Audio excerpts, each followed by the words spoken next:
Hi, everyone. Thank you so much for joining us. And thank you so much to Hunter Boyd, our solopreneur financial, who is going to walk us through how to manage variable income. As freelancers, this is something that we deal with on a month-to-month basis, and if we're lucky, on a year-to-year basis. So I'm really excited to have him here to speak about how we can best manage and maximize our money.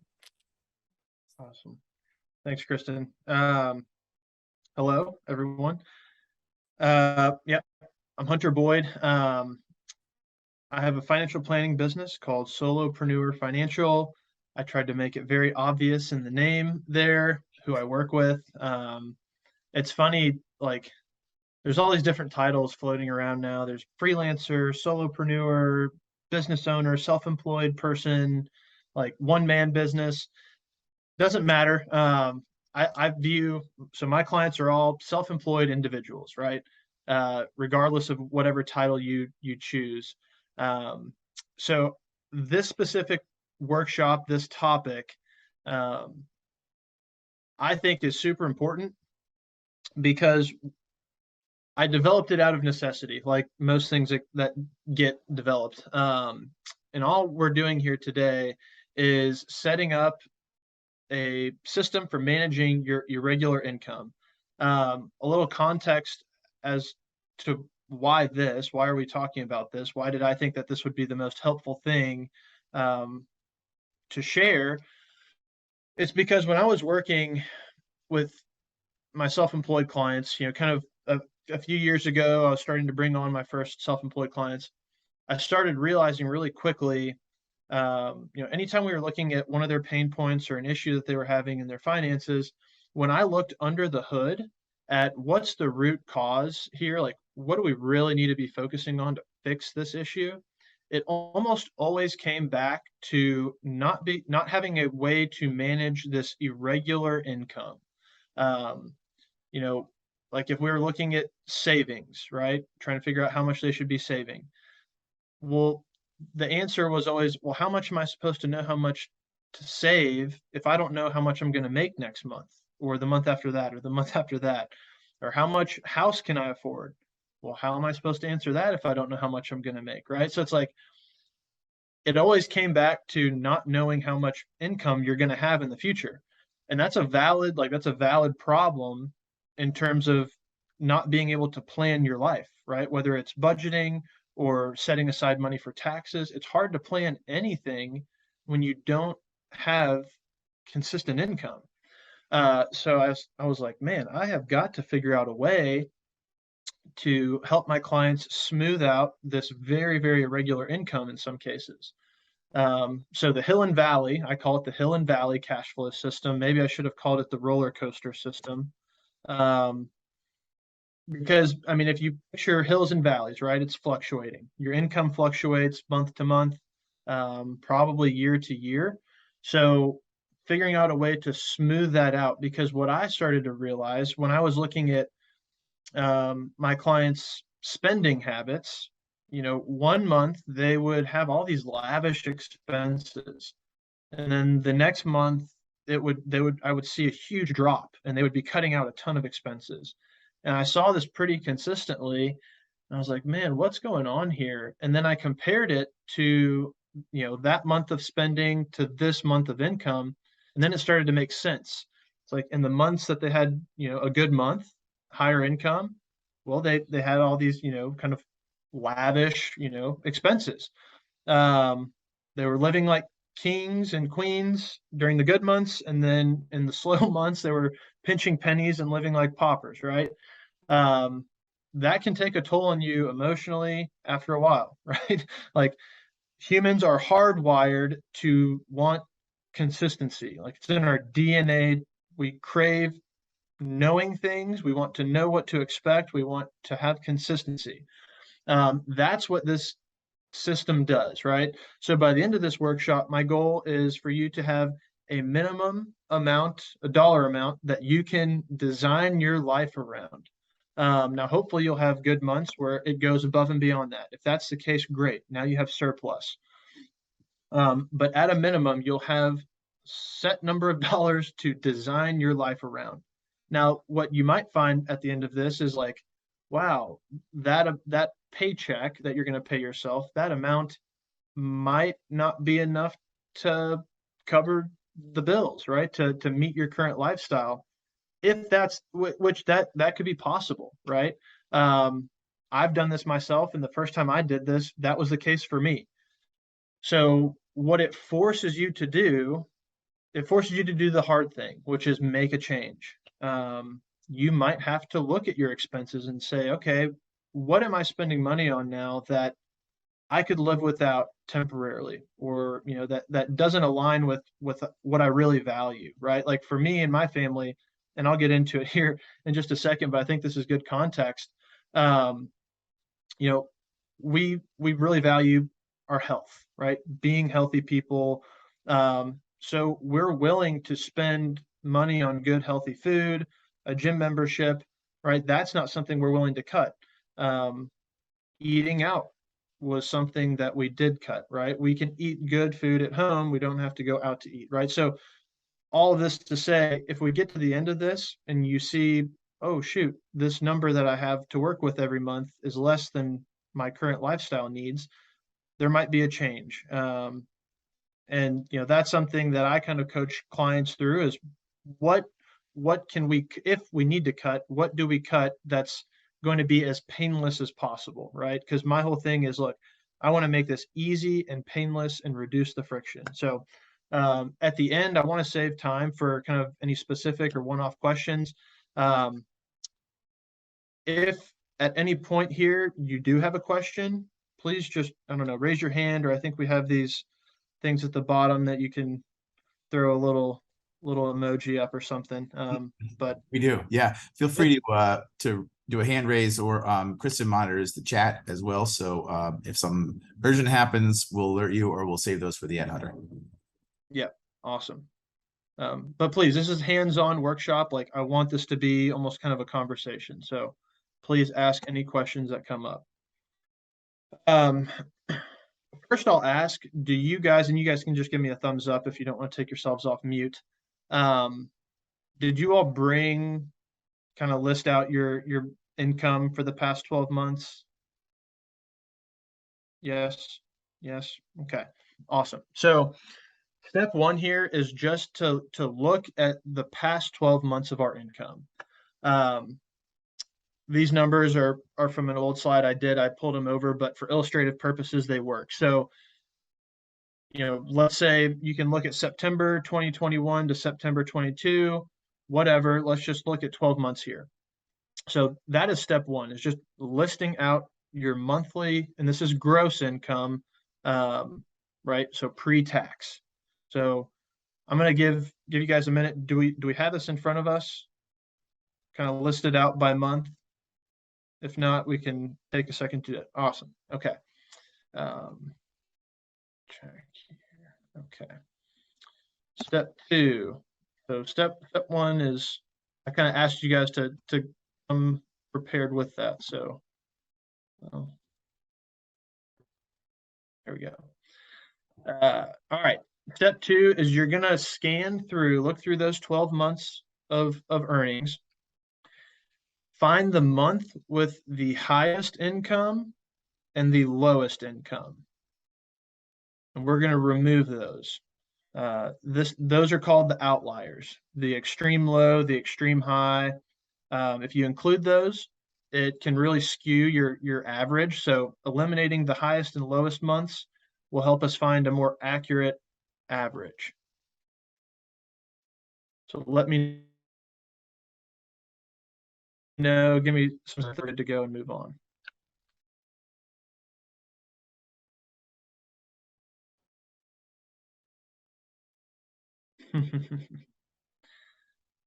Kristen said it feels painful to remove the highest. I know the feeling.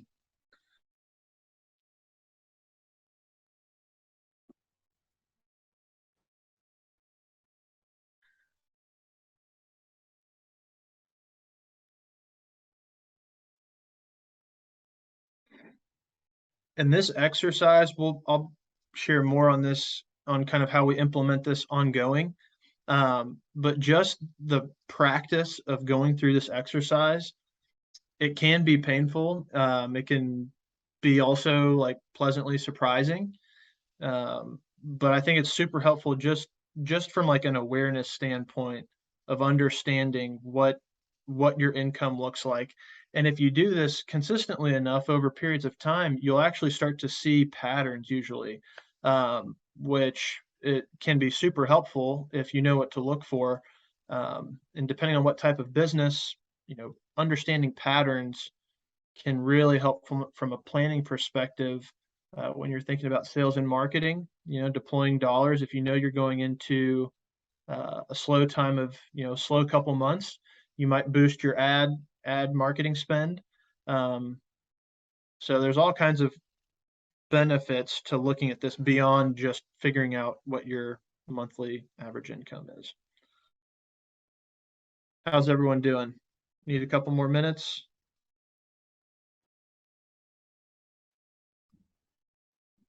I think we're good. We're good. Well, Good. are we also finding the average, or are we just eliminating the highest and the lowest? Yeah. So step 3. I'm getting ahead of myself. Oh, sorry. So just eliminating those. Okay, perfect. Feeling good? Cat, Faith, yes, Yeah. nods Feeling of good there? approval, Okay. confirmation. Got it. Right. My math skills have deteriorated over time, but I'm feeling good here. Am I the one controlling the slideshow? Yep, you should be. Yeah. Yes. Okay. Sorry. It's for some reason it's not going to the next one. Okay. All It is now. right. So there we go. Step 3. So you're going to take the 10 remaining months, the income, and add all of those numbers up. All right. So you should have 10 months worth of income left. You've excluded your highest and lowest. Add the remaining 10 up. And then we're going to take that number, that dollar amount, and then we're going to divide that dollar amount by 10. And this gives you your monthly average income.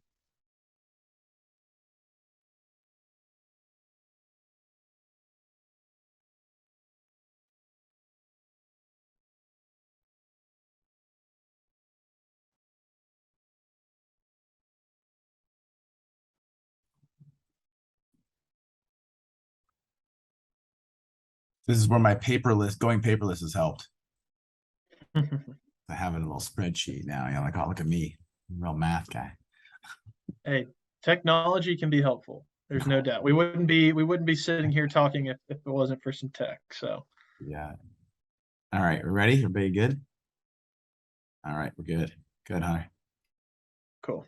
All right. So this is now your monthly average income. I call it kind of your base salary. And this is what this dollar amount is what we're going to base kind of the rest of this system off of. All good. One last check in. Cool. All right. Did this surprise anyone? Was it higher or lower than you expected? Yeah, maybe we can talk at the end. All right. So at this point, now you have your monthly average income. You have your base salary, right? This is that minimum amount of money that you're going to rely on every month, that you're going to design your life around. Kristen said, "Not what I expected." We'll see at the end here if that's in a good way or bad way. So now that you have your base, this is the one step that we're not going to get to today, at least not on during this workshop. So at this point, you're going to want to create a separate checking account, or some banks, more and more banks I'm seeing are starting to add this feature where you can, like, in my bank, for example, I use Ally, ALLY. It's an online bank account. So their high yield savings accounts have like a bucket feature. You can set up these buckets, or I've heard them envelopes, like digital envelopes or tabs or something like that. Every bank probably has their own unique way of saying it, but basically within one bank account, you can segregate money for different purposes, right? So you might have a tax bucket, and you send, the money you're saving to pay taxes into that one. So it doesn't matter if you're creating a totally new checking account or if you want to create a bucket, right, in an existing account, if your bank offers that feature to create these buckets or to help you segregate money within one account. The purpose is we want a place to store some money that we're going to use as what's called a buffer account.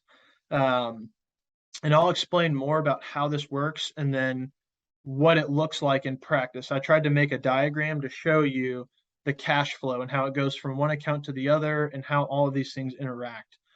I'm a visual person, so I think that's helpful if you're also a visual person. So let's assume that you've created this separate account or this separate bucket. Great. Now at this point, if you have it, and I'll probably may or may not be thinking here, if you have it, we're going to transfer 1 to 2 times that base income, that base monthly income, to this, what I call, the H&V just stands for Hill and Valley account, right? This buffer account. So for example, if that base income is 5,000 per month, you would transfer into this Hill and Valley account somewhere between 5 to 10,000. Now this account, I'm going to touch on what it's used for. Its purpose is a buffer. This is not a place where you want to be accumulating a lot of money, right? If you start accumulating money in this account consistently, that is a sign that your average income is increasing. And you'll see what I mean here in a minute. If at some point the amount of money in this account grows to 2 times your monthly average, your base income, you want to take money out of this account and direct it somewhere else, right? So let's look at, my keys will work. I'm not sure what's going on. All right, so here's kind of a visual of how it would look in practice, right? So let's say we're in August, and down here at the very bottom, can you all see my mouse, my arrow? Yeah. So let's say in this example, that monthly base income is $9,000.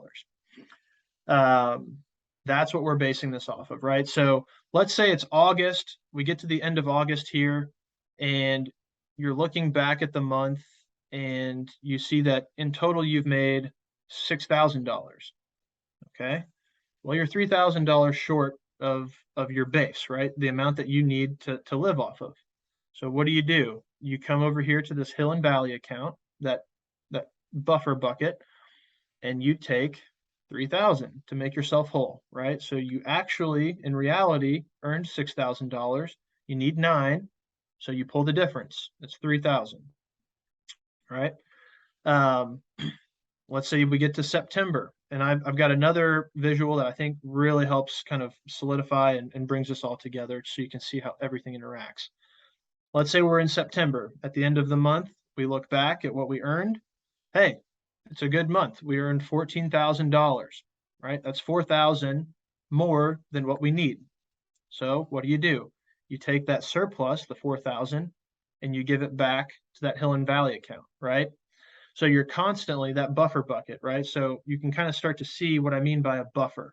You're constantly pulling from and giving back to it, depending on how much under or over that base you've actually made in a month. Is everyone tracking at this point? Any questions?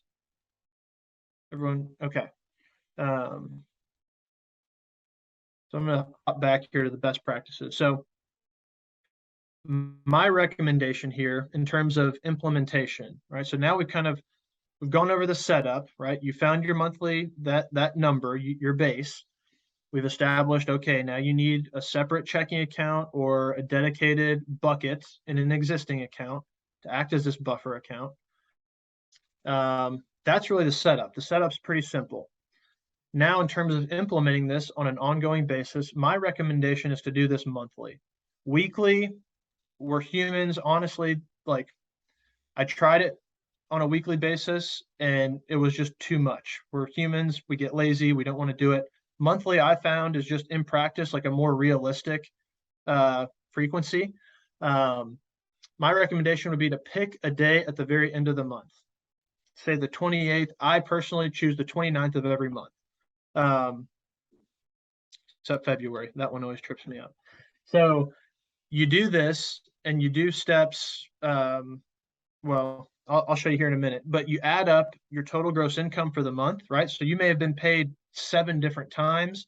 You add up the total gross income for that month. If that amount is less than your base, then like what I just showed you, you would transfer the difference from your Hill and Valley account to your personal checking account. If the total monthly income is more than your base, then you transfer the difference from your personal checking account or your business checking account to your Hill and Valley bucket or account, right? That buffer. So you're always transferring the difference to or from the buffer, depending on how good of a month you've had. On an ongoing kind of more long-term basis, I would recommend repeating steps 1 through 3, right, to find that average monthly base. Do it every 6 months because your income will change. Hopefully it's going up, right? Hopefully it's increasing, which is good. But it might be decreasing, and that's important to know too, right? Because you'll start to run yourself into a deficit if it starts to decrease, and you'll find that you're constantly pulling from that buffer account and not ever giving back to it. So that's important to know too. So it's good every 6 months, just redo steps 1 through 3. That's pretty quick. I think it's a good exercise anyways, just for awareness. And then keep in mind, these are gross numbers, meaning pre-tax. Taxes have not been pulled out of this yet. Depending on your income, the tax bracket you're in, the state that you live in, my recommendation would be to set aside 10 to 40% of this amount for taxes. I'm going to skip ahead here and show you this. Is everyone, does this show up, or are these windows blocking, are our faces blocking some of this? Anyways, all right. So I'm going to run you through kind of what this looks like. So we're up here, top left in business income. That's just going to naturally flow in. Let's assume you have a business checking account here, right? So income's going to flow in throughout the month, different transactions. Okay, let's say it's the 28th of the month. We're looking back at the prior, 28 days of this month. Add it all up, that's your gross amount, right? Pre-tax income. What I do is I transfer that entire amount to my Ally savings account. Once it's here, I personally, and this is, I'm giving you a life example of me, and you apply this however you want, right? Immediately, I implement what's called the profit first system. I'm going to pause and give you a little bit of context here as to what that is and why I think it works so well, especially for freelancers. Typically, the most common way that people manage their finances is they pay their bills, and if there's anything left over, they save and invest it. The problem with that is we're humans and we tend to spend every dollar that we make, right? So there's rarely ever, unless you just have a really good month out of nowhere, there's rarely many dollars left over to save and invest. And obviously we know that we need to do that. Doing that is different than knowing we need to do it, right? The profit first system forces you to take care of yourself first. So I'll kind of show you what that looks like. So immediately once I've transferred the monthly income to the Ally savings account, this just the general account, and I have 3 buckets set up for myself. I immediately take 30% of that gross total amount and I set it aside for taxes. Okay.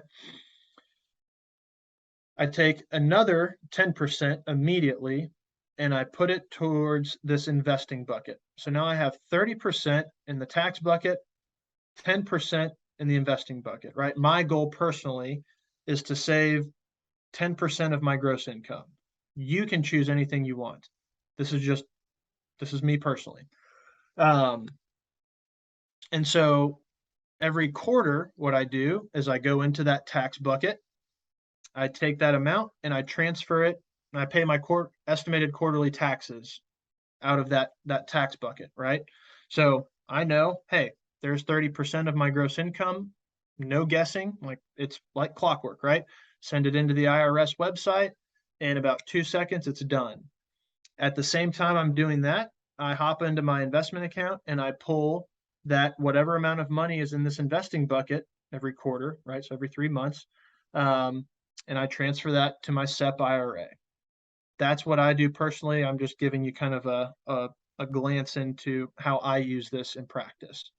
So at this point, right, 40% of my gross income is off the table. I've taken care of paying myself first, meaning looking after my future self, right? I've saved and invested 10% of my income. I've taken care of probably the second biggest stressor for self-employed people, which is taxes, right? I've paid the IRS. Uncle Sam's happy. My future self is happy. I've taken care of that. Now I look at what's left over, 60% of that gross monthly income. That's the amount that I'm looking at now and basing and looking at, okay, is that amount left over, that 60%, is it under or over my base? Okay. Let's, got a question coming in. Gotcha. I was just saying, Hunter, that I think that a huge point here is making your future self happy. You Yeah. know, like, because you just don't want to get out there and be like, okay, I did all this work and I totally had my freelance life. It was great, except for now I'm into this 3 or 4 or 5 years and I haven't saved anything, and my current self is now very unhappy. or the same thing with taxes in some ways, right? If you don't plan for it, then you're a very unhappy person a couple of years into it, when you're like, oh, I owe tax to the government that I don't have. I don't have the money. Absolutely. Yeah. Right. And so like what I talked about in the beginning there is you might have to make some adjustments, right? There might not be enough money left over after you pay yourself and pay the government. There might not be enough to meet your current lifestyle needs. Mm-hmm. And that's the hard part, right? Is making the change, adjusting your lifestyle. Personally, I don't like cutting expenses. I don't think anybody does. I would rather focus my time and energy not on limiting, right, cutting expenses and limiting myself. I prefer to earn more income. And that's the beautiful thing as a self-employed person, is there's no cap, right? Like, that's, at least for me, that's what I love about being self-employed. I can always earn more. There's certain things, I mean, we all have basic needs. You can only cut so much. At some point, the answer is going to be quit cutting. You're going to hurt yourself. Earn more income, right? That's how we kind of bridge the gap. So going back here to kind of close the loop here, 10% for investing, 30% for taxes, 60% remains. Now I'm looking, okay, is that amount that's left over, is it under or over my base, right? If it's under, I go to my Hill and Valley bucket and I transfer from the Hill and Valley bucket to my general account to make myself whole, right? The difference. So let's say that my base is 5,000 per month. And after the investing and taxes have been taken care of, let's say I have 4,000 left. Well, I go in here and I pull 1,000 into my general account. That gets me whole at 5. And then I transfer that 5,000 from this Ally savings account to my personal checking account. So let's say we're here at the end of October. I've just done that. Let's say it's October 28th and I just did that. Now I've transferred my 5,000 to my personal checking account, and that is going to be the $5,000 that I live on through the month of November, right? So you take this money, and whatever you transfer to your account at the end of the month is what you're using for the coming month ahead. Does that make sense to everybody? So that's how I do it. Going back to the example, let's say I have a surplus, right? 5,000 is my base. After the taxes and investing have been taken care of, let's say I have 7,000, right? So you give 2,000 back to the Hill and Valley, and you transfer the remaining 5 to your personal checking and continue on. That's it. I mean, it's not a super complex, groundbreaking system. The point was for it to be pretty simple. I think once you kind of understand how all these things flow together and you do it a couple months, it becomes really, really, for lack of a better term, simple. It's easy to repeat, right? And that's the whole goal, is make it as easy as possible, remove the friction. Strict budgeting is great on paper, like as a concept. In practice, we're humans, and it's like you see a bunch of people in the gym for the first month of January for New Year's resolutions, and then by May, it's a ghost town. Same thing happens with budgeting. I've worked with like over 100 clients, self-employed folks, and I realized pretty quickly budgeting doesn't work on an ongoing basis. It does maybe for a few people. I know some engineers that love budgeting, but this is a way more, in practice, a way more sustainable way of managing this irregular cash flow. Does anyone have questions? Is there anything I can kind of dig into or touch on more? I guess before I field that, the most common pushback or question I get around this is looking back here at this step 4, where you're transferring that 1 to 2 times your base into that account. Most common pushback or question I get is, well, Hunter, that would be great if I had it, but I don't have 1 to 2 times this amount of cash just sitting around. I get it. That's fine. So my recommendation there would be, and this is kind of blanket advice, it would probably be different if I'm working with someone specifically one-on-one, but a general rule of thumb is just build up to it. And what I mean by that is take your base that we calculated and reduce that by 5%.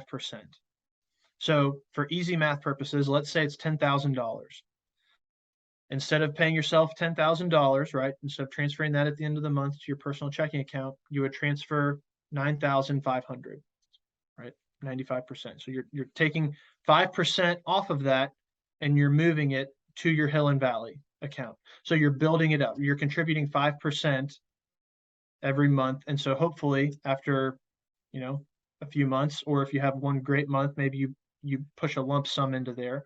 But that way it allows you to build up. And 5% is a small enough number that it's usually manageable, but it's also a significant enough number that you can build it up within a year or so. So did that bring up any questions? I don't know if that applied to anyone's situation, but that's typically a question I get around that. Yeah, I think I that's a think great point. Yeah. So go ahead, Kristen. no, I was just gonna say, I wanted to ask Kat and Faith, are you guys budget people? Because I know that that's always been the pinnacle of financial management, personal financial management that people talk about. They're like, you got to budget, you got to know your budget, you got to stick to your budget, you got to have these buckets. And I was like, I always thought it was like something's wrong with me, because it's so tough for me to like do a monthly roundup and then break it all down and then try to, I feel sometimes it feels like you're letting yourself down if you've exceeded it. I was just wondering if either of you are big budget people and you're great at sticking to it, or if you kind of let God and wing it. Faith, unmute yourself, Faith. I hear you laughing at my jokes. Okay, so hi everyone, nice meeting you all. So for me, I was a budget person when I was on full-time employment and was working. It was working because I knew this is the amount of money I was expecting at the end of the month. So I could work around my expenses to make sure that I live within my means and work around that within my budget. Now, moving to freelancing, it became a bit of a challenge, especially because of the highs and the lows and the hills and the valleys, like Hunter said, because most of the time, and I did the calculation here and I realized that the base amount that we were talking about is way lower than I expected. And obviously I can't work with that, especially with budgeting. So I pretty much enjoyed this and I've taken note of this and definitely going to try this. Seems like a more workable solution, especially in my situation. Awesome. That's good to hear. And if you get into this and you're setting it up, or you're a month or two in and you have a question, reach out. I'm here. I turned my notifications back on to Slack, which I had realized leading up to this, I had those turned off. So hopefully I'll be a little bit more in tune with conversations going on there. But Kristen, to your point, the reason budgeting, like what they call zero-sum budgeting, where you're giving every dollar that you earn a job, right? It's like the envelope system.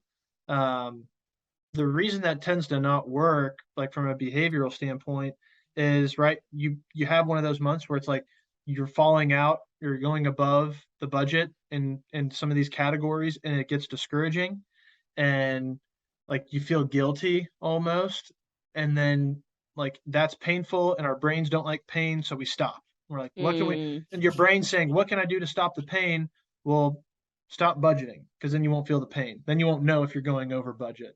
So what this allows you to do, profit first, is you take care of yourself first, and then you get to spend whatever's left guilt-free. Now, it might not be enough, right? You might be limited there, but you at least get to know, hey, I'm taking care of myself first, and I don't have to worry about, going over budget in any of that. That's up to you. You can spend the rest however you want.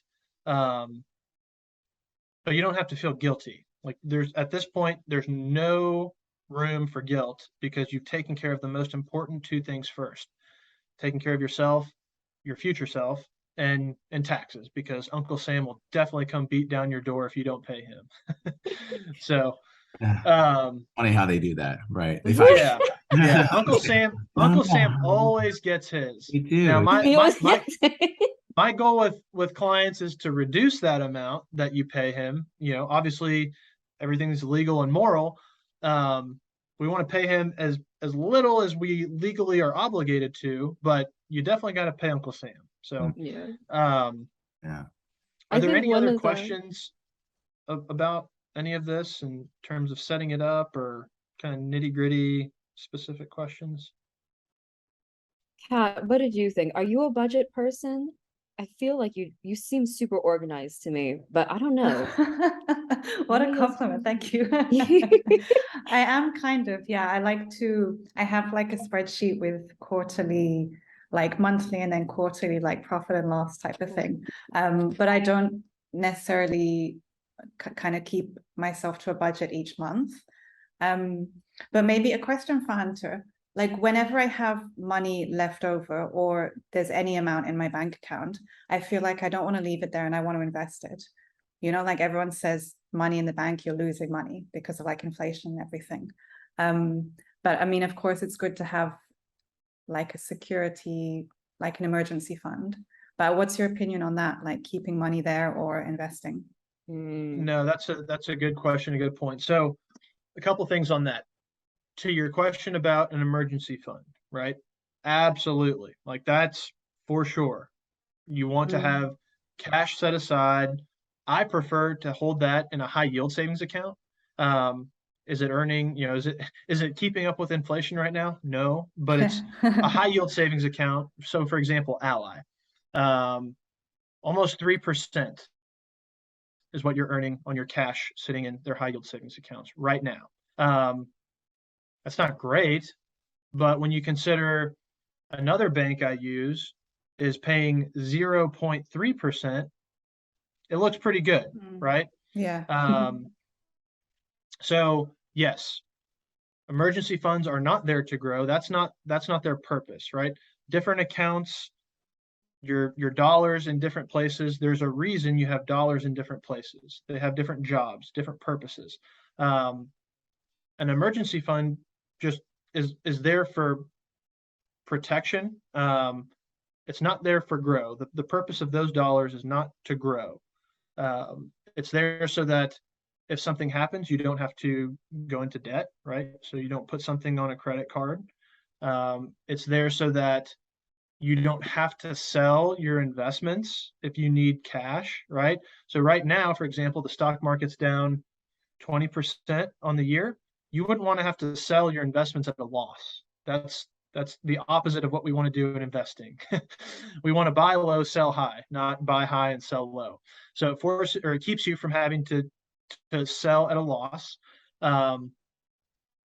And it gives you comfort, right? There's a mental aspect to this as well. It's not all science. Some of this is art as well. And there's benefits to not having the stress of feeling like, oh my God, if something happens, what am I going to do? Especially as a self-employed person, you want to reduce as much of that as possible. So yes, have the emergency fund there. When I'm talking about the 1 to 2 times your base, keeping that in this buffer account, anything above and beyond that, absolutely invest. This 1 to 2 times, the reason I say 1 to 2x is because if you have 2 or 3 slow months where you're under your base, you want to have enough money there to be able to pull. Now, this is going, so I'm giving you kind of rules of thumb here. When I work with clients individually, I tailor this. I look at their actual numbers and I customize this to their situation, right? If you have relatively consistent income, then maybe you only need 1 times, right? Let's say it's 5,000, maybe you only need $5,000 in that buffer account. If you have a super, super variable business or like a seasonal business, right, it might be 3 times. It kind of depends on your specific situation.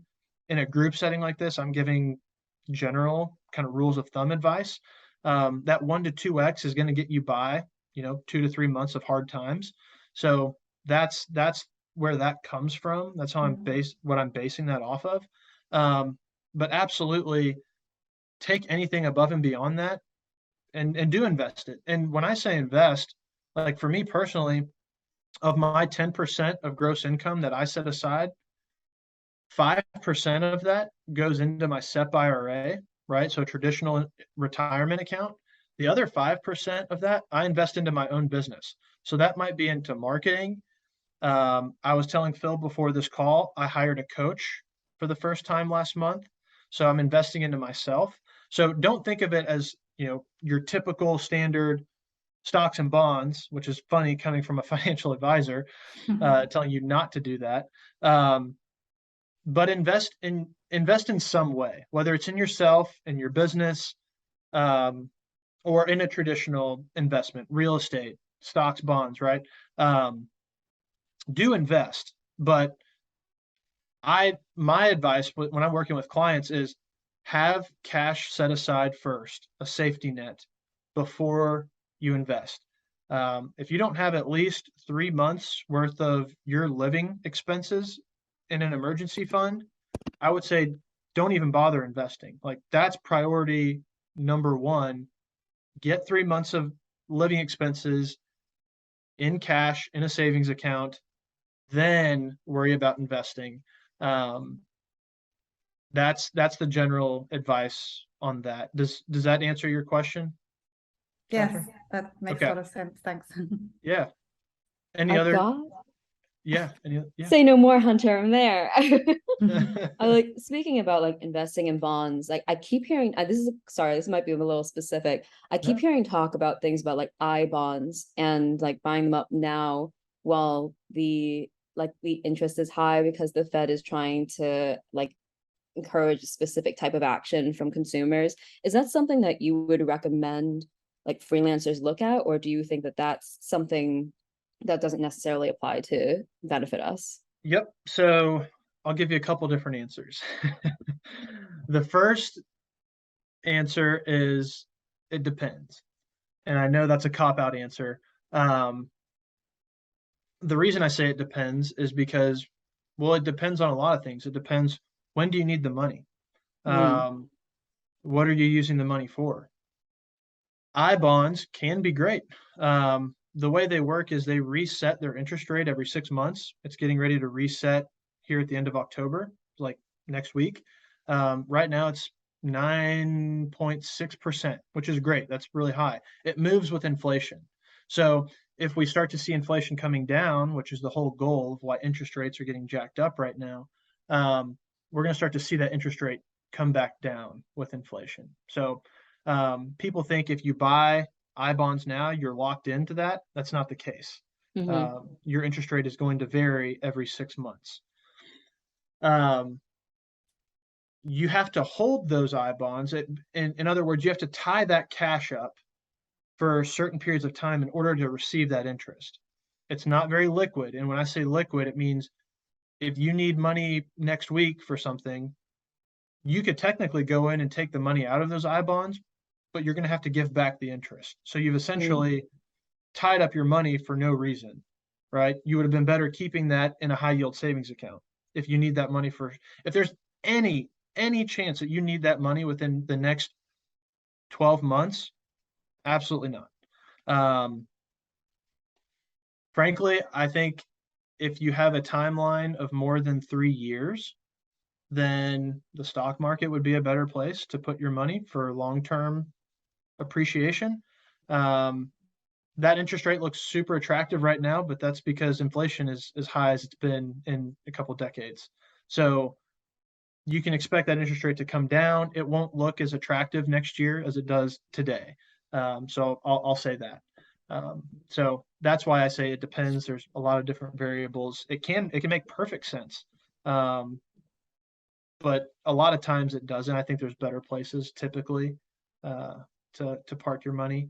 It just temporarily it looks really good. So Thank you so much. That's about as much detail as I can get into without knowing specific situations there. I hate having to say it depends, but sometimes it's the only honest answer I can give. I think that's reasonable. The people that I was hearing this from are folks who are like a couple of decades older than me, are very established, and so like they might have a whole chunk of change that they've got saved up from their bank that's sort of just sitting there, and they're like, oh, this is good, right? Because I've got, I'm close to retirement to begin with. I know I'm still bringing in the revenue that I need to be bringing in to live a comfortable life. So it might work for them, but maybe for folks who are still, working within that. So here's here's a situation where I think it does make sense. And by the way, you buy I-bonds through the Treasury. I couldn't do that for anyone. I've helped clients buy them for midterm purchases. So there's different rules with I-bonds in terms of interest rate. You have to hold it for at least a year to earn any interest. You forego all interest if you redeem that money within a year. And then there's another rule in 5 years. So if you redeem money between years 1 through 5, you only have to give up a certain percentage of that interest, but it's a lesser amount. So if you have something like a big financial goal that you're going to spend money on between 5 to 10 years from now, I think that's a good place to park money if you know exactly how much you're going to need in 5 to 10 years. So for example, if you're saving for a car, right, that you're going to need a new car somewhere between 5 to 10 years from now, yeah, I think that's a good place. If you have kids going to college and you want to park away some money that is going to grow at a relatively consistent interest rate, then I think that could be a good reason.